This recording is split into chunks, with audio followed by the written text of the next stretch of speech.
Ara són 2:15 del matí. Doctor Joan Iglesias, com està?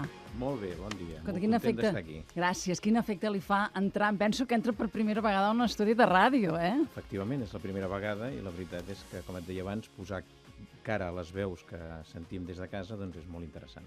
A nosaltres també ens interessa molt i li agraïm que avui sigui aquí. Els expliquem qui és el doctor Joan Iglesias Capellas. És doctor en dret, és assessor del president de la Generalitat de Catalunya i dirigeix el que en diuen, això ho han fet molt llarg, el programa per la definició d'un nou model d'administració tributària de Catalunya. I ha col·laborat, és col·laborador també amb el Consell Assessor per a la Transició Nacional. És professor, ha fet moltes publicacions. Per tant, com si diguéssim, és la persona. Vostè té la màxima responsabilitat per definir quan Catalunya sigui estat, si així ho decideixen els catalans, com ha d'organitzar la seva hisenda pròpia. És això. Bé, el que t'haig de dir, el primer que t'haig de dir és que jo el que tinc és un encàrrec molt concret per part del president de la Generalitat de Catalunya i del govern de la Generalitat en el sentit d'establir quin ha de ser el model de gestió del sistema tributari català. Aquest concepte d'hisenda de Catalunya, aquest concepte d'hisenda pròpia, que és el que normalment tots coneixem, és molt important precisar-lo, perquè si ho hagués de fer jo, si això recaigués sobre mi, seria molt difícil de fer. Entre altres coses perquè d'hisenda pròpia els catalans ja la tenim. L'hisenda de Catalunya ja existeix, ha existit sempre. El que passa és que no la podem gestionar. I el que hem de fer és establir la manera, el model, amb què aquesta hisenda catalana la gestionarem perquè els recursos que genera vagin a la Generalitat de Catalunya en lloc, en aquest cas, del govern espanyol. Ara anirem, diríem, en el detall, Però, si, és que vull començar amb el programa així, no? I si Catalunya fos estat i, per tant, pogués gestionar aquests diners, ara tenim la hisenda pròpia en el sentit que nosaltres ja paguem, però no gestionem els diners. A Catalunya hi hauria menys desigualtat social? Seria un país més igualitari? Mira, el resultat de la gestió de la hisenda pròpia per part de la Generalitat de Catalunya ve molt ben detallat per l'informe del Consell Assessor de la Transició Nacional. En aquest informe, el Consell ens diu que la hisenda catalana ben gestionada, en el cas, o a partir del moment en què Catalunya sigui estat, té un marge, té un marge d'eficiència de gairebé 30.000 milions d'euros. Això què vol dir? Que si aquesta hisenda entre tots, perquè això no ho fa només el govern, si aquesta hisenda catalana entre tots som capaços de gestionar-la millor, efectivament, els recursos que pot obtenir la Generalitat seran molt superiors, no ja d'ara, sinó en el cas de que sigui un estat normal, i per tant això li pot permetre baixar els impostos, millorar la recaptació i donar una millor prestació als seus ciutadans, és a dir, atendre millor els serveis públics, la sanitat, l'ensenyament, les pensions. Per què? Perquè la hisenda de Catalunya, que som tots els contribuents catalans, o sigui, el que hem d'entendre molt clar és que la hisenda ja la tenim, perquè la hisenda som tots els contribuents catalans. Catalunya produeix una riquesa suficient per pagar-se un estat, o sigui, unes institucions de govern i unes polítiques públiques per la seva ciutadania. Per tant, això ja ho tenim ara, no ho hem de crear, ja ho tenim. El que hem d'aconseguir és gestionar-ho. I per gestionar-ho, el que és necessari és disposar del nostre sistema fiscal. Això és el que és l'estructura d'estat. L'estructura d'estat no és pròpiament la hisenda, encara que és el que s'entén. L'estructura d'estat és el sistema fiscal. I el sistema fiscal és el que ens ha de permetre gestionar aquesta hisenda, obtenir-ne el resultat i a través d'aquest resultat fer les polítiques públiques que efectivament han d'ajudar a disminuir aquest grau de desigualtat a la societat. Segurament vostè deu estar tot un curs explicant tot això i ara jo li demano que faci una síntesi i a sobre la faci didàctica per a aquells que no som entesos en la matèria, de manera que puguem veure clar per què vostè creu que, diríem, poden gestionar molt millor, de manera que tinguem més recursos per distribuir i hagin pagat menys impostos. Què és el que no hauria de fer Catalunya Estat, que està fent, per exemple, el govern espanyol a l'hora de gestionar aquests diners? Que sí que veiem que la desigualtat social, avui ho dèiem, no? Després de Letònia, doncs resulta que és el país d'Europa que més desigualtat social hi ha més frau fiscal i ningú està content després de pagar tants impostos. En el cas de Catalunya, a més, com que tenim aquest tram de l'IRPF que es decideix aquí, 56% de IRPF igual que a Suècia. Ho paguem més que ningú i, en canvi, miri què tenim. Bé, en aquest cas ja m'estàs entrant en el que és el model. El model de gestió és la manera com tu aconsegueixes que aquest rendiment, que aquesta riquesa que produeix una societat, una part d'aquesta riquesa sigui transferida al pressupost i a través del pressupost pugui financiar les polítiques públiques. La manera en com l'administració tributària es relaciona amb els contribuents i aconsegueix que aquests contribuents proporcionin una part del seu guany perquè es pugui fer aquesta política pública, això és el model de gestió. Que efectivament aquesta és la meva feina, o sigui, dissenyar aquest nou model d'administració tributària per Catalunya. I què vol dir això? Doncs el que hem de fer és analitzar com es fa aquí, com es fa a l'estat espanyol en els darrers 35 anys i, sobretot, com es fa a altres llocs, perquè hem d'entendre que a tots els estats tenen fiscalitat, que tots els països tenen administració tributària, que tots els països tenen un model de gestió. I no tots són com els que es fan aquí. Clar, hem comparat ara, jo comparava el 56% aquest màxim de l'IRPF com a Suècia, però en canvi tenim la imatge que a Suècia això ho fan més bé. A quins països o en quins països s'emmirallen per poder definir com ho ha de fer Catalunya, qui ho fa bé i què és el que fa bé els que ho fan bé? Doncs mira, nosaltres el que fem en primer lloc és analitzar el que tenim aquí, avaluar quin és el sistema fiscal vigent, quines mancances, quins avantatges té, i analitzar les millors pràctiques internacionals. I en l'anàlisi de les millors pràctiques internacionals no és tant parlar d'un model, com dir, anem a fer-ho exactament igual que ho fan aquests, perquè cada model fiscal d'alguna manera expressa la personalitat fiscal de cada sistema. O sigui, has de pensar que el sistema tributari, els impostos, com es gestionen i quins es tenen, és una cosa que té a veure amb la tradició jurídica, demogràfica, cultural, econòmica d'una societat. I cada societat té la seva personalitat. Què passa? Que la majoria de societats, d'estats, organitzen la seva fiscalitat d'una determinada manera i desenvolupen unes pràctiques, algunes de les quals poden ser molt útils per pensar quina serà la nostra fiscalitat, és a dir, com serà l'hisenda catalana i com la podrem gestionar a la catalana. És a dir, de quina manera podem fer això que fan tots els estats amb la riquesa que genera la seva societat perquè la major quantitat possible sigui transferida sense necessitat que això afecti el teu sistema. I, a més, que els contribuents, que són els que permeten que tot això funcioni, se sentin ben tractats per la seva administració. Per tant, d'exemples de bones pràctiques a nivell internacional n'hi ha molts. Quins països es miren? Doncs mira, depèn del que vulguem veure. Per exemple, si estem mirant model duaner, perquè dins d'una administració tributària també hi ha les duanes, doncs tindràs un model duaner d'èxit, com per exemple podria ser el de Finlàndia, el de Nova Zelanda, el d'Austràlia, el del Canadà. Si ens estem mirant, i dic altres coses, perquè no pensem només en agència tributària. Si estem mirant, per exemple, el cadastre, que el cadastre també és administració tributària perquè té una dimensió fiscal, la propietat immobiliària. El cadastre de Suïssa és una referència, però hi ha el de Bèlgica, hi ha el de Nova Zelanda, i n'hi ha molts d'altres. Per tant, nosaltres el que hem de veure és com ho fan els que ho fan bé, intentar veure aquestes pràctiques, com es poden adaptar a la societat catalana, perquè tampoc ens hem d'inventar coses, sinó que hem de veure les que van millor i que millor s'hi adapten i intentar-les aplicar. I quan ja estem parlant pròpiament d'administració tributària, o sigui, de gestió dels impostos interns, aquí hi ha moltes referències. Austràlia, per exemple, té una administració tributària que és una gran referència al món.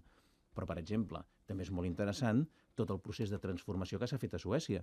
Suècia, que ja té per si mateix, com a societat, una visió en el món de que són una societat molt cooperativa, una societat que s'ajuda molt els uns als altres, a més, han transformat el seu model d'administració i són els primers que han documentat com es passa d'una administració tributària organitzada a través del que seria el control a una administració tributària organitzada a través del paradigma de la confiança.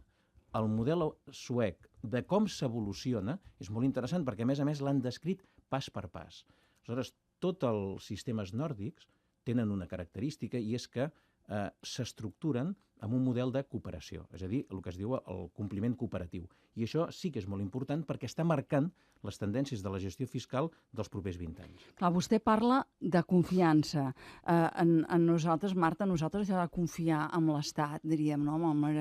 I viceversa, poc. Nivell de confiança... Això és aquí. Poc. Perquè hi hagi confiança hi ha d'haver més transparència. Sí, i, esclar, mentre hi hagi aquest nivell de corrupció... Està clar. O sigui, la Llavors, confiança... com es pot fer això? Mira, primer, fent autocrítica. Sí. O sigui, abans de dissenyar res, hem de veure què fem i què fem malament i com ho hem de corregir. És molt important, primer, fer autocrítica. Què fem? I hem d'analitzar... Home, nosaltres, des de la perspectiva catalana, fem poquetes coses perquè les competències fiscals de la Generalitat de Catalunya són molt reduïdes.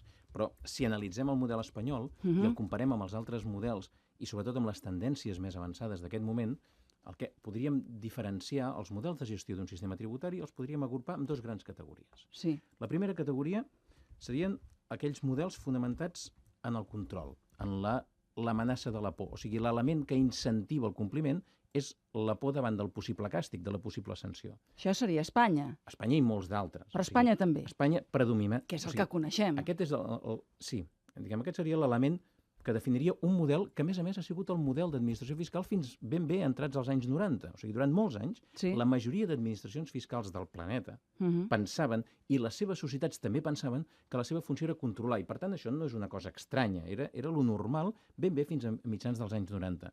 Però què passa? Que a partir dels anys 90 el fenomen de la globalització modifica la fiscalitat, modifica la comprensió de la fiscalitat i, sobretot, canvia l'objectiu de les administracions, que han d'entrar a l'eficiència, han d'aconseguir aproximar la recaptació potencial d'un sistema, allò que pot aportar el pressupost, d'acord amb la pressió fiscal i la riquesa que genera, a la recaptació efectivament obtinguda.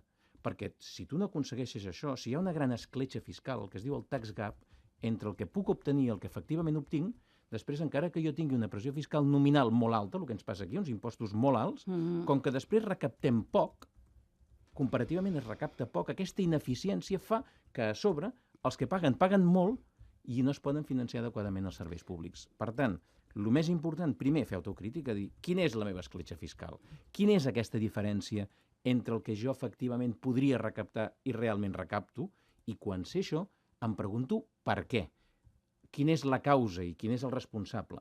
I probablement aquest sigui el principal, diria jo, error estratègic de l'administració fiscal espanyola. La idea que avui dia estructura l'activitat de l'Agència Tributària Espanyola és la lluita contra el fraude.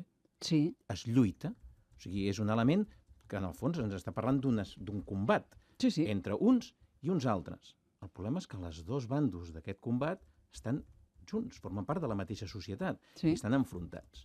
I aquest enfrontament genera costos, perquè si uns lluiten, els altres es defensen, es protegeixen, es desconfien i s'entra en una espiral de desconfiança que genera ineficiència i costos. Què fan els altres? Els països que ho fan més bé. Els que ho estan fent, en els darrers 15 anys ho estan canviant i ho estan fent molt bé. I els australians, per exemple, que parlàvem abans de referències internacionals, són els primers que ho van fer a partir de l'any 1991. Canvien, diuen això no pot funcionar, el model de control ja no funciona, no vol dir que no haguem de fer control, però no només hem de fer control, i canvien. I obren el que es diu el model de compliment cooperatiu, que en lloc de lluita contra el fraude, el seu lema és el contribuent és un client. L'hem de tractar bé, l'hem de conèixer, hem de saber què necessita, li hem de facilitar les coses, hem de ser transparents, hem d'evitar la litigiositat, hem de fer tot allò que faci que no només sigui productiu, sinó que a l'hora de pagar tingui els màxims avantatges. Li hem de donar incentius. En lloc de la por a la sanció, l'incentiu, el guany, en lloc del dany. Quan tu canvies la idea nuclear del sistema, després tot el demés ja ve, diguem, per afegitó. Tu ja vas desenvolupant a partir d'aquesta idea central. L'hauríem de motivar, si estiguéssim com si fos un alumne, com si fos una empresa, és a dir, aquelles persones de l'empresa que estan motivades fan més bé la feina i no pas aquelles que estan amenaçades de si no la fan prou bé, pal. Exacte, això és el pal o la pastanaga. Sí. Nosaltres estem per la pastanaga. Podríem dir que hi ha sistemes que per gestionar la seva hisenda fan pinya i n'hi ha que reparteixen pinyes. De quin vol ser? Fem pinya o no fem pinya? Si hisenda som tots, qui no recorda l'eslògan de primers dels anys 80? Sí, Hacienda somos todos, sí. Doncs digue-ho en català. Si hisenda som tots, la hisenda catalana, som tots els contribuents catalans i, per tant, entre tots ho hem de fer. Un sistema tributari és un element complex. Hi ha molts operadors. Hi ha els contribuents, hi ha els empresaris, hi ha les entitats de crèdit, hi ha els intermediaris fiscals i també hi ha els organismes públics. Però els organismes públics només són una part d'aquest sistema, no són el sistema. Volia anar al frau. Veiem que el nivell de frau fiscal d'Espanya ara és molt alt. No sé, vostès que ho calculen, no sé si un 20% de la riquesa. Per què hem de pensar que hi haurà menys frau fiscal a Catalunya si és estat? Per què? Doncs clar, si amb aquesta idea que vostè ara em diu del pal o la pastanaga, suposo que no augmentarà el nombre d'inspectors.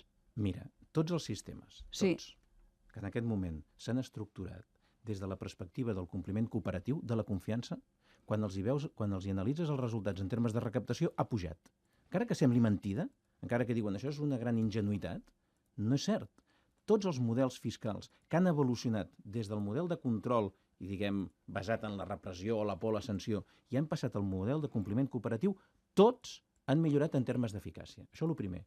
La segona cosa que t'haig de dir, quan parlàvem abans d'autocrítica, això de que el frau fiscal a Espanya és molt elevat, tothom ho diu, però ningú ho sap.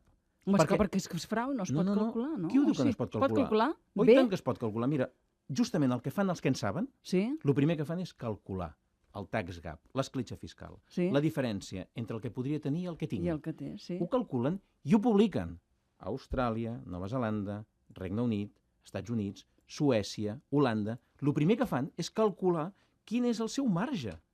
Perquè si tu no saps quin és aquest marge, per saber si fas bé o no les coses, com podrem valorar si estàs utilitzant bé les teves eines? Doncs mira, en 35 anys de funcionament, des de l'any 78, o sigui, no estem parlant de 3 dies ni 3 setmanes, en 35 anys de funcionament, a l'estat espanyol no hi ha hagut cap autoritat, cap ministre, que mai hagi donat una sola dada oficial de quina és la taxa de fracàs del sistema, quina és la taxa de frau o d'economia submergida o posa-li el nom que vulguis. No hi ha cap dada oficial, tots són estudis que fan universitats, que fan serveis d'estudis d'algunes institucions. La COE, ara pensàvem el senyor Rossell, tothom fa estudis acadèmics. Sí. Què passa? Que aquests estudis acadèmics, cada investigador utilitza els seus criteris, i tots senyor. estan molt bé, però ens falten les dades oficials. Els altres, per exemple, les autoritats britàniques, és realment espectacular com la hisenda tributària de la Gran Bretanya, des de fa gairebé 10 anys, cada 2 anys publica el seu tax gap, l'explica, el desenvolupa, d'alguna manera està reconeixent davant de la seva ciutadania allò que no ha pogut fer. I en quins percentatges estan? Doncs mira, depèn de si ho calcules en termes de PIB o en termes, diguem, de recaptació potencial, però estan en termes d'un 7, d'un 8, d'un 9% del PIB, però és que l'important no és en quins termes està. Quan aquí ho calculem, quan ho calculen a l'estat espanyol, per exemple, a l'estudi que va fer Gesta amb un professor de la Universitat Rovira i Virgili, parlaven dels famosos 80.000 milions, d'entre 80.000 i 70.000 milions. Per què? Què fan? Per sortir aquesta xifra, de quin podria ser el tax gap, què es fa? S'agafa la pressió fiscal mitjana espanyola dels últims anys, aproximadament un 35%, i es compara amb la pressió fiscal mitjana de tots els països de la zona euro, aproximadament un 44%. Estem parlant de 8 punts percentuals. Però aquests 8 punts percentuals, si s'apliquen sobre el PIB, el Producte Interior Brut, i el PIB espanyol, posem una xifra senzilla, és 1 bilió d'euros, cada punt percentual són 10.000 milions d'euros. Per tant, si et diuen la diferència entre la pressió fiscal efectiva mitjana d'Espanya els últims anys, però estem parlant de 20 anys, no d'un dia, amb la pressió fiscal mitjana dels països de la zona euro són 8 punts percentuals, aquí tenim els 80.000 milions. Però aquests 80.000 milions no són frau en sentit, tots ells, en sentit estricte, perquè són ineficàcia. És a dir... Per què nosaltres seríem més eficaços? Primer, perquè faríem aquesta autocrítica i començaríem a calcular-ho. Això és el primer. I la segona, perquè posaríem l'accent la responsabilitat de la gestió del sistema en les autoritats i no en els contribuents. Mira, quan es parla de frau, primer s'ha de saber què és. Doncs el frau, tots els sistemes fiscals del món, tots tenen una taxa de frau. Sí, això no n'hi ha cap que no en tingui. Sí. O sigui, un sistema que no en tingués 0, que seria utòpic, però que fos així, d'entrada no li caldria una administració tributària perquè funcionaria sol. Sí. Per tant, el que hem de veure és quina és la taxa tolerable, o sigui, quin té més i quin té menys. Molt bé. Primer ho hem de calcular. I quan és? Primer ho hem de calcular. No ho podem calcular, nosaltres no tenim les eines, la Generalitat de Catalunya no té les eines. És molt similar a de les balances fiscals. Sí. El govern espanyol no dona aquesta informació i diu que això és molt difícil, que no es pot calcular, i tant que es pot fer. El primer que ha de fer és calcular-ho. Per què? Perquè quan ho calcula, la ciutadania sap si les seves autoritats fiscals fan bé la feina o no la fan. I les autoritats fiscals no és l'agència tributària. Les autoritats fiscals també és el legislador. S'han de fer bones lleis. Un sistema funciona bé. Quan un sistema funciona bé, té poc frau. Quan un sistema funciona malament, en té més. Molt bé. La pregunta és, i com farem que un sistema funcioni bé? Doncs cadascú ha de fer bé la seva feina. El legislador fent bones lleis. El govern fent una bona política fiscal. L'administració aplicant-les bé i correctament i tractant bé els contribuents que paguen. I després els contribuents pagant. Però si tu només fas responsable del fracàs del sistema als contribuents, els estàs, perquè dius és el fraude, i no el quantifiques, el que estàs és posant l'accent i estàs fent responsable a la mateixa societat. Si passes la pilota totalment. I això no pot ser. A veure, doctor Iglesias, primer més que Catalunya sigui estat. Sí, així ho diu la voluntat de la gent de Catalunya. Quina garantia tenim que es cobraran les pensions? Quina garantia tenim? Home, en tenim dues de garanties. A veure. La primera, que com dèiem abans, com que la hisenda catalana som tots, i ha explicat molt bé el Consell Assessor de la Transició Nacional que Catalunya, la seva hisenda, el seu conjunt de contribuents, produeixen prou de riquesa per poder-se pagar un pressupost d'un estat capdavanter. És a dir, el que financia les polítiques públiques i el que financia els impostos, les pensions i totes les altres, la sanitat, l'ensenyament, l'assistència, la policia, la justícia, totes les polítiques públiques ho financien els impostos. I els impostos venen de la riquesa que es produeix. Si tu no produeixes riquesa, no hi haurà impostos i no hi haurà despesa pública. Per tant, la primera garantia és que a Catalunya, i darrerament s'han publicat una quantitat d'informes impressionant que ho acrediten, és perfectament viable econòmicament. Però és que fins i tot l'últim informe que va publicar el Ministeri d'Economia del professor Ángel Lafuente també posa de manifest que Catalunya és viable econòmicament. Per tant, la primera garantia és que Catalunya és perfectament viable econòmicament. La segona garantia, l'única que a mi m'interessa des de la perspectiva del model, és que si el poble de Catalunya de forma majoritària aconsegueix, a través de la seva acció política i de la seva voluntat d'esdevenir un estat, aquest mateix poble, aquesta mateixa hisenda, aquesta mateixa ciutadania, ja té clar que aquest estat s'ha de pagar i, per tant, ja ho farà. La principal garantia és la gent, que vol això i que ja sap el que vol. Mira, està passant una cosa en aquest moment a Catalunya que és realment insòlita. I és que la ciutadania està demanant una hisenda pròpia. Sí, en diu així, hisenda pròpia. L'està demanant. I l'està demanant sapiguent el que això és. O sigui, tots sabem el que és l'administració tributària. Tots coneixem què ha passat amb la política fiscal a Espanya els últims anys. Per tant, no podem dir que l'agència tributària o la hisenda sigui un organisme especialment simpàtic o popular. I, en canvi, l'estem demanant. En volem una de pròpia, volem la nostra. I sabem exactament el que fa una hisenda. Però quan estem demanant que la volem, ens estem implicant. És a dir, estem recuperant aquell concepte inclusiu d'hisenda som tots. Doncs mentre mantinguem aquest concepte, ja tenim la garantia de que funcionarà. I si funciona, és a dir, si som capaços d'obtenir aquesta riquesa, una part només, perquè els impostos només és una part de la riquesa que produeix una societat, aquesta riquesa és suficient, més que suficient, per pagar qualsevol de les polítiques públiques que ha de fer l'estat català. Les pensions i qualsevol altra. Molt bé, però jo torno cap a les pensions perquè això preocupa a molta gent i perquè ens serveix d'exemple. Primer mes, és a dir, aquell mes que el dia 30 les persones grans han de cobrar la pensió de jubilació, no tenim una bossa de diners. Per tant, diríem... que m'entenguin, no? Escolta, perdona, l'estat espanyol tampoc té una bossa de diners. Per tant, no ens hem de preocupar. Llavors, es paga amb els diners d'aquell mes que estan pagant els que treballen i aquí tenim menys atur, per exemple, que la resta de l'estat espanyol i estem creant més riquesa. Tindrem els diners suficients ja des del primer mes per cobrar i tot l'entramat, és a dir, tota la gestió funcionarà perquè això sigui possible? Esclar que sí. Tu m'estàs parlant de com Catalunya sigui estat. Sí. Ni abans, o sigui, no m'estàs parlant d'abans. Ja hi aniré abans, però ara de moment estic aquell dia. Quan siguem estat, quan Catalunya és un estat exactament igual que poden ser França, Itàlia, Portugal, Noruega o Estats Units, som estat. I com que tenim riquesa suficient, amb els impostos que pagaran els ciutadans a la Generalitat de Catalunya es podrà pagar qualsevol de les polítiques públiques que hagi de fer la Generalitat de Catalunya i que aquests ciutadans vulguin i demanin a través dels seus representants. Per tant, i tant que sí, però no només això, sinó que quan siguem estat i tinguem el control sobre els nostres recursos fiscals, els diners que necessitem, si és que ens en falten, que no té per què ser així, ja ens els deixaran, perquè a tu només et deixen diners quan pensen que els pots tornar. És ara que no els podem tornar, perquè no tenim el control sobre els nostres recursos. Però si tu m'estàs parlant d'una situació en la que ja som estat amb tots els ets i uts, que no és ara, som estat, podem exercir la sobirania fiscal com qualsevol estat, podem posar les lleis tributàries com qualsevol estat i els ciutadans de Catalunya pagaran els impostos a Catalunya com fins ara els han pagat a l'estat espanyol i res més. I per tant, que es podran pagar les pensions. Aquest 9 de novembre passat hem vist que no teníem cens, però que el cens dels votants es feia votant. Diríem d'alguna manera. És a dir, quan anàvem a votar ens introduïen les dades del nostre document nacional d'identitat que fa l'estat espanyol i que evidentment deu ser també l'únic que aquell li atorga validesa.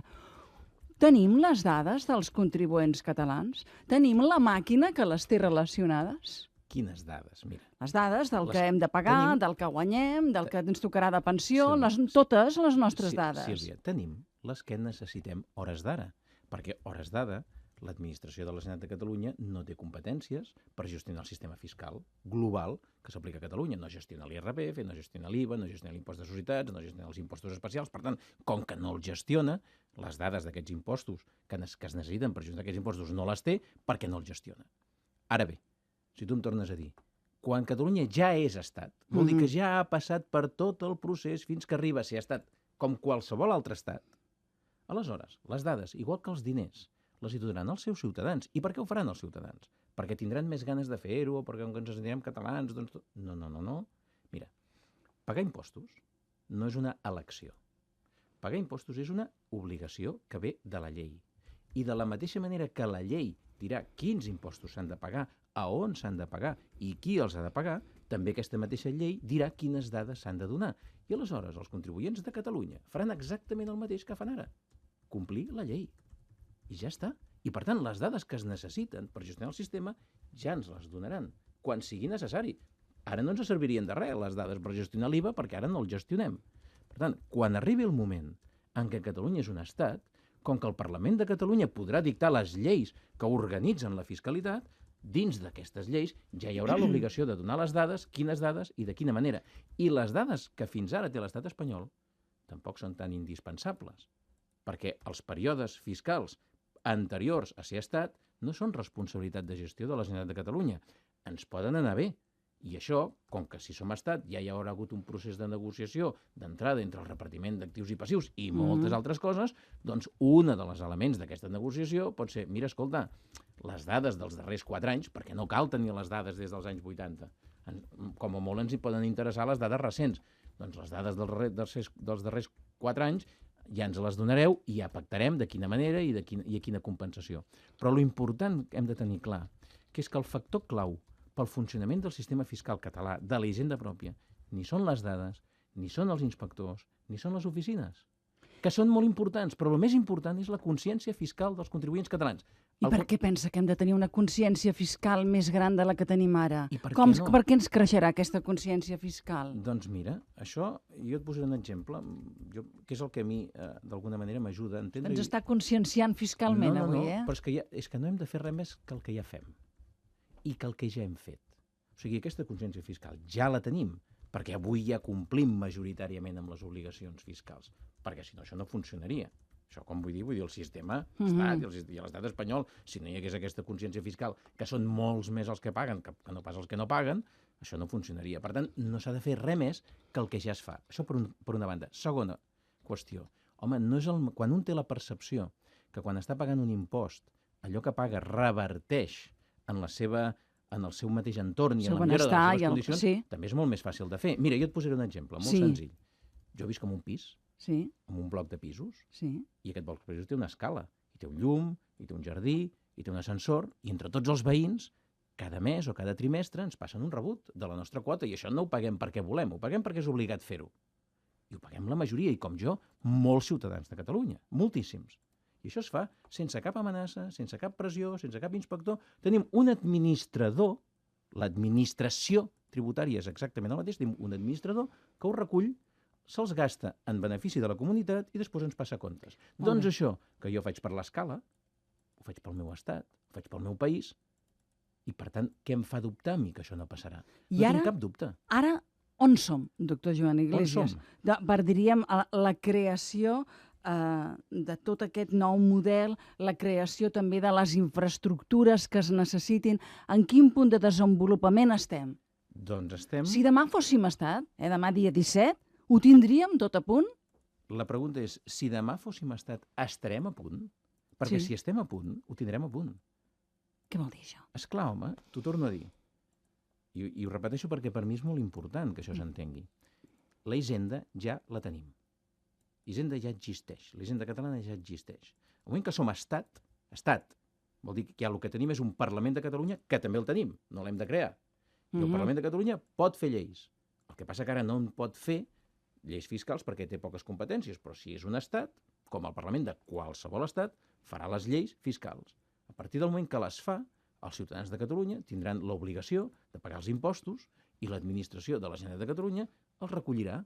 I tu em preguntes, i estarà exactament tot acabat per fer-ho tot des del primer dia? Home, per poder gestionar el sistema, sens dubte, i per poder controlar, el anirem fent mica a mica. O sigui, mira, perquè ho veieu, perquè ens posem una referència. Sí. La situació que pot estar avui la Generalitat de Catalunya davant del repte de gestionar la totalitat dels impostos de Catalunya no és diferent de la que podien estar les autoritats econòmiques espanyoles a l'any 78.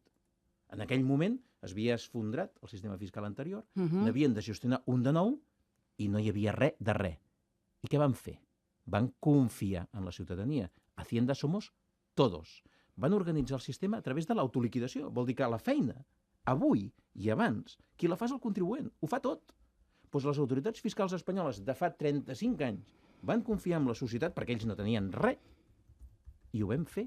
Per tant, ara ho tornarem a fer exactament igual, sempre i quan siguem estat, el Parlament de Catalunya pugui dictar una llei i aquesta llei serà obligatòria per a tots els residents de Catalunya. Els agradi més o els agradi menys. I els que no ho facin, ja hi ha temps suficient per anar desenvolupant les infraestructures, en aquest cas el control del compliment, i ja veurem què passa. Exactament igual que ja ha passat. El doctor Joan Iglesias és el tècnic, no està en la negociació política, això, perquè diríem aquests dies que estàvem parlant m'ho deia, no? I clar, ara jo penso, però els oients els ho hem d'explicar, perquè sempre parteix de la idea de quan Catalunya sigui estat. No pot passar com si diguéssim que hi hagi un moment que siguem estat, però l'estat espanyol no ens ho reconeix, però si tenim els diners, els impostos fantàstic, i si no ens ofeguem? Mira, això ja s'aparta... Però jo ja entenc que si no el col·legi de periodistes m'enviarem sancions si no faig aquestes preguntes. Jo per explicar-me, jo sempre dic que jo no tinc un càrrec, jo tinc un encàrrec. I el meu encàrrec és molt concret. És, d'alguna manera, dissenyar, analitzar com ho hem de fer. Primer, respondre a la pregunta, ho sabrem fer? I tant que ho sabrem fer. Ho podrem fer? I tant que ho podrem fer. La pregunta és, ho farem millor? Ho farem igual que ho fa l'estat espanyol? Perquè sí, hi ha moltes coses que sí. La tradició fiscal espanyola no ha de canviar. Hi ha moltes coses que es van muntar fa 35 anys que funcionen bé. Per tant, tu li has de donar continuïtat. Per tant, en aquest cas, el que hem de veure és com ens ho farem si arribem a tenir l'oportunitat, la sort i l'encert de poder gestionar tota l'hisenda catalana i, per tant, de ser un estat. I això és el que jo faig. Entrar en una conjectura d'aquestes característiques ho podríem fer tots, però jo no ho haig de fer. Però tot i així tinc la sort, jo penso que la tenim tots, i jo aquí sí que us hi remeto, que el Consell Assessor per a la Transició Nacional ha dedicat un informe, el segon, molt profund, a analitzar això. I analitzar precisament aquest fenomen que tu em preguntes. I el Consell Assessor de la Transició Nacional no contempla cap situació que no sigui o bé estem sota la legalitat espanyola, és a dir, Catalunya no és un estat, i s'ha de complir la llei espanyola, i la segona situació és que Catalunya esdevé un estat. I quan Catalunya esdevé un estat, aleshores el que ha d'aplicar és la seva legalitat i organitzar la seva fiscalitat.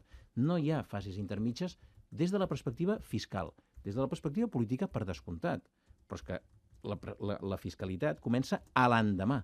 L'hisenda pròpia és la clau de l'endemà. Quan aconseguim tenir èxit en aquest procés polític, si l'aconseguim, si resulta que és veritat que la majoria amplíssima de la societat catalana vol un estat propi, a l'endemà de ser estat, l'hem de gestionar bé. Catalunya estat tindria menys desigualtat social, li deia al començar, i això m'ho podria dir allò, un punt, tornaríem a la mitjana europea, estaríem millor que la mitjana europea. Vostè deu haver fet números. A mi és el que m'agradaria, però això depèn de nosaltres. O sigui, la fiscalitat que es farà a la Catalunya estat dependrà dels ciutadans de Catalunya i la despesa i les polítiques socials que es faran a Catalunya també dependran dels ciutadans de Catalunya i de les ofertes que els hi facin els partits que hauran de constituir el Parlament de Catalunya. Per tant, jo no sé si ho farem o no ho farem, perquè pel fet de ser catalans no ens garantia que ho farem millor. Ho farem si sabem aplicar les polítiques correctes i sobretot ho farem si sabem què tenim entre mans. Per tant, el que tenim és la oportunitat. I això, en els moments actuals, ja és molt, perquè només tenir l'oportunitat de poder-ho fer bé i pensar-nos ara, perquè el que estem fent ara, tu m'has preguntat, què estàs fent ara? Ens ho estem pensant, estem dedicant a fer un model. Un model és un plano. És a dir, és com si haguéssim de construir una casa. Doncs abans de començar a posar parets de forma desordenada perquè es vegin els totxos, el que hem de fer és el plànol d'aquesta casa, com la volem orientar, quina mena volem, i a través d'això saber el dia que ja puguem començar a construir exactament quina és la mena d'edifici, quina és la mena d'habitatge que ens interessa. Doncs hem d'allotjar la nostra fiscalitat dins d'un bon model, perquè en aquest bon model, si aconsegueix que tots els operadors del sistema, que no és només l'administració tributària, facin bé la seva feina, en el fons, funciona gairebé sol. Vostè estava venint cap aquí, cap als estudis de Catalunya Ràdio, doctor Joan Iglesias, i el senyor Mariano Rajoy, aquí a la reunió de Brisbane del G20, ens deia que vindrà a Catalunya i que nos hablaria de la situació econòmica. Deixi'm que l'escolti un moment, perquè o sigui, també hi havia una contradicció. Miri, Por tanto, yo voy a hablar de situación económica y voy a hablar de generación de empleo, voy a hablar de bienestar y riqueza y voy a hablar también pues, de sus cuentas públicas, del Fondo de Liquidez Autonómica y de la ayuda que el conjunto del Estado pues, ha proporcionado a Cataluña y a otras 3 o 4 comunidades autónomas en donde la crisis golpeó con mayor dureza. És a dir, el senyor Rajoy diu que vindrà a Catalunya a explicar-nos com va de malament Catalunya econòmicament. Mira, jo diria que parlar amb mi no, que no vindrà. Això és el primer. La segona cosa que t'haig de dir és que jo, per sort, no m'haig d'ocupar del que passa avui, sinó que tinc la sort i el privilegi de poder-me pensar el que passarà demà si es produeix una hipòtesi tan engrescadora com el procés que estem vivint. Per tant, primer que a mi no em toca i no és la meva feina comentar les declaracions de ningú, ni del president del govern espanyol ni de qualsevol altre. Però el que està clar, i jo torno a repetir, el que hem de veure és què diu el Consell Assessor de la Transició Nacional. Què diu sobre nosaltres mateixos. Jo no necessito que em vinguin a dir com soc o com som. Tenim les nostres pegues, tenim els nostres avantatges. El que hem de veure nosaltres mateixos què som capaços de fer i d'on partim, quines peces tenim i quines no. I ens en falten moltes. O sigui, jo estic explicant tot això i potser es pot pensar algú que això serà senzill. No, no. Això serà molt complex. Construir un sistema fiscal és molt complex. El que és impossible fer-ho sols. O sigui, el govern sol no ho pot fer. Vol dir que ho ha de fer amb la gent. S'ha de fer. Cadascú ha de fer el seu paper. Cadascú el seu paper. Igual que el procés polític que s'està movent i va endavant és perquè cadascú fa el seu paper, en fiscalitat també cadascú ha de fer el seu paper. I el govern i l'administració tributària ha de fer el seu paper. I la feinada és brutal. Però vostè està il·lusionat. Home, però és que quant temps fa que estem esperant aquesta oportunitat? Ara somriu. Albert Sáez, bon dia i bona hora. El doctor Albert Sáez és el director adjunt del periòdico. Aquí el doctor Joan Iglesias Capelles ens ha explicat aquí el model d'hisenda pròpia, fiscalitat. Molt ben explicat. Molt ben explicat? Sí. El seguís a l'altra banda. Ens hem deixat alguna cosa per demanar-li? Què li demanaries tu, doctor? Podem demanar al doctor Iglesias que jo hagi dit va, bé, sí, què falta? Què ens falta saber? Què ens inquieta més? No, jo crec que tal com ho explica és molt clar. La qüestió és si es pot produir aquest canvi cultural, no? Perquè en el fons el que vostè demana és un canvi cultural. Doncs mira, de l'administració i de l'administrat. No, sobretot de l'administració. Sobretot. És a dir, és cert.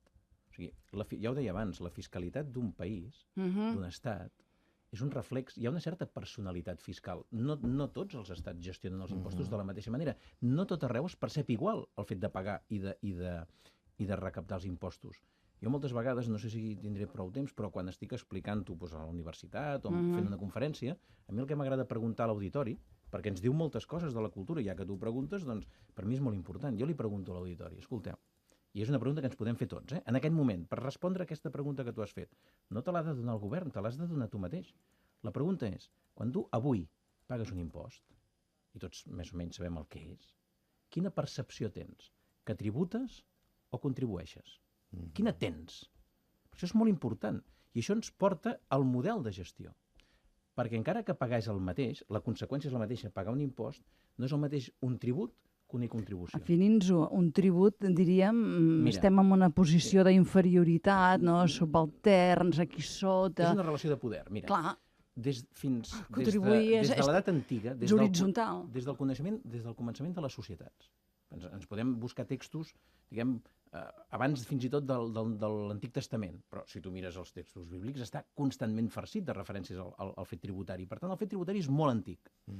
Però des d'aquests moments antics fins ben entrat al segle XVIII, l'impost només es concebia com un tribut. És a dir, l'impost era o bé el preu de la derrota militar, és a dir, el que pagava el poble vençut al poble vencedor, o el preu que pagava el súbdit al rei.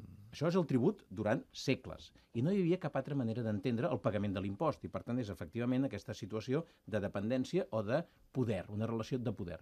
Quan canvia això? Això canvia a finals del segle XVIII, quan els, diguem, revolucionaris americans, de les colònies americanes, sota el lema Taxation without representation is tyranny, és a dir, nosaltres volem participar en el que és la gestió del nostre sistema fiscal, van reclamar un canvi de paradigma. I va haver-hi una guerra i la van guanyar. I quan la van guanyar, van dir, bueno, i ara això què som? I qui ho paga? Diu, no, ho pagarem amb impostos. Dius, home, no, hem fet una guerra per no pagar tributs i ara em fas pagar impostos. Dius que ara pagaràs contribucions. Perquè això que tu pagues es queda aquí. Qui t'ho administra et passarà comptes. I, per tant, encara que serà obligatori, la sensació que tu tens quan estàs pagant no és que pagues a qui t'ha vençut, sinó que pagues a la teva comunitat. I torna a haver-hi una frase molt bonica, que és d'aquest cas d'Oliver Wendell Holmes, que era un magistrat de la Cort Suprema del Tribunal dels Estats Units, que diu "Tax are what we pay for a civilized society". Els impostos són el preu de la civilització. Per tant, tu aquí tens els dos grans models. Els impostos són el preu de la derrota militar o els impostos són el preu de la civilització. El model de control, que dèiem abans, és un model que pensa que els impostos són tributs. Per tant, el que percep el rei i no ha de donar explicacions. El model de que els impostos són contribucions és el model de cooperació, és el model de confiança, és el model d'eficiència. Si hem de construir un model, que de fet és el que m'han demanat a mi, quin triaríeu? I quin penseu que pot funcionar més bé a Catalunya? Perquè aquesta és la clau. Però no el que pensa el govern, ni tan sols el que penso jo. El que pensem nosaltres. Quina fiscalitat volem? De debò volem una fiscalitat basada en l'amenaça? Per deixar-te una última frase. Sí. Resumint-ho tot. I és una mica el que explica el que hem de fer. I a mi m'agrada aquesta frase, jo la dic molt sovint. Una hisenda que només amenaça és una hisenda que fracassa. Però una hisenda que acompanya és una hisenda que guanya. Doncs nosaltres hem de voler una hisenda, una administració tributària que acompanyi a tots els demés operadors del sistema, que torno a dir, contribuents, empresaris, intermediaris i entitats de crèdit, que els acompanyi perquè puguin fer bé la seva feina i si la fan bé, tots hi guanyarem. Així quants punts diu que baixarà l'IRPF? Això dependrà, no depèn de mi. Però li sembla... Que pugi l'eficiència fiscal. Clar, com que pujarà aquesta és la paraula. Clar, com que puja l'eficiència fiscal podrà baixar l'IRPF. Si som més omplir la guardiola, ens en tocarà menys a cadascú. No, el dubte, jo que estic totalment d'acord amb vostè, a més contracorrent, alguns ho hem escrit i tot, el dubte és entre protestants i catòlics. Miri, això ja excedeix del meu banc. Perdoni, que es diu Iglesias Capella. Sí, és veritat. Ha d'anar a missa, això que diu vostè. No, però jo crec que hi ha moltes coses que funcionen en la tradició anglosaxona perquè, per exemple, mentir és un assumpte mal vist, perquè hi ha més sensació de comunitat. I, en canvi, jo no sóc fatalista, jo crec que podem superar... Jo no en sóc gens. La posició que estem ara, sí. Sí, podem superar el tòpic cultural, però la dificultat hi és. Per contestar-te això m'hauria de donar una mica de temps. Va, som-hi. Que me'l prengui a mi i ja està. No, però és important, fixa't. No, perquè això són les dues grans objeccions. Ens sembla que no ho podrem fer, que nosaltres tenim com una espècie d'ADN, com un element genètic, que això ens impedirà ser cooperatius, i fer aquesta forma, aquesta manera de viure, que és la que ens agradaria, però diem, no, però nosaltres, com que som llatins, doncs mira, anem a veure. Parlàvem abans de la Hacienda Somos Todos. Estem parlant de finals dels anys 70, primers dels 80. Com es conduïa en aquest país a aquella època? Com es feia? Molt malament, sí. Ni cinturons de seguretat, ni casca als motoristes. Que es conduïa d'una manera realment que ara la veuríem i ens sorprendria, i es fumava, i no reciclava, o sigui, hi havia moltes coses que no es feien i que ens semblava normal no fer-les. I això ha canviat o no ha canviat? Sí. Ha canviat molt. I ha canviat per les sancions? No, hi ha sancions, però això no ho ha fet canviar. La societat ha evolucionat, ha interioritzat uns valors i ara es condueix més bé, però també hi ha millors carreteres. El Servei Català de Trànsit, ara en parlàveu abans, té per objectiu reduir la sinistralitat. Quan tu al conseller li preguntes, quan surt el conseller d'Interior a exhibir i explicar els resultats de la seva gestió, què ens diu? Aquest any, amb menys Mossos hem posat més multes, que seria una eficàcia en termes de productivitat, pel que fa als o aquest any hi ha hagut Mossos... menys accidents. Què ens diu? I ho diu des de fa molts anys. Per tant, el Servei Català de Trànsit, que és l'autoritat del sistema, ha interioritzat, per això et deia que el canvi de cultura és a l'administració, ha interioritzat que el seu objectiu és que baixin els sinistres, no posar més multes. Doncs tu pregunti-li a l'agència tributària, al director de l'agència tributària espanyola, que des de fa 35 anys, quan es presenta al Congrés dels Diputats, que diu, aquest any, amb menys recursos, més multes, però la sinistralitat fiscal de l'estat espanyol, fixa't si és alta que ni la calculen. Doctor Sinistralitat Iglesias, fiscal. la sinistralitat fiscal. És molt bona aquesta idea, Doctor Iglesias, moltes gràcies. A vosaltres. L'ABC, Marta Vives, tu que escoltaves, el tenim I tant clar, que sí, molt clar, molt clar. Li agraïm que hagi vingut i l'esforç didàctic per anar veient aquesta fiscalitat catalana, aquesta hisenda pròpia, com s'està dibuixant, com l'estan definint. Moltes gràcies per convidar-me. T'haig de dir que se m'ha fet molt curt i m'he passat molt bé. Moltes gràcies, de A debò. vosaltres. Arribem a 1:15 del matí.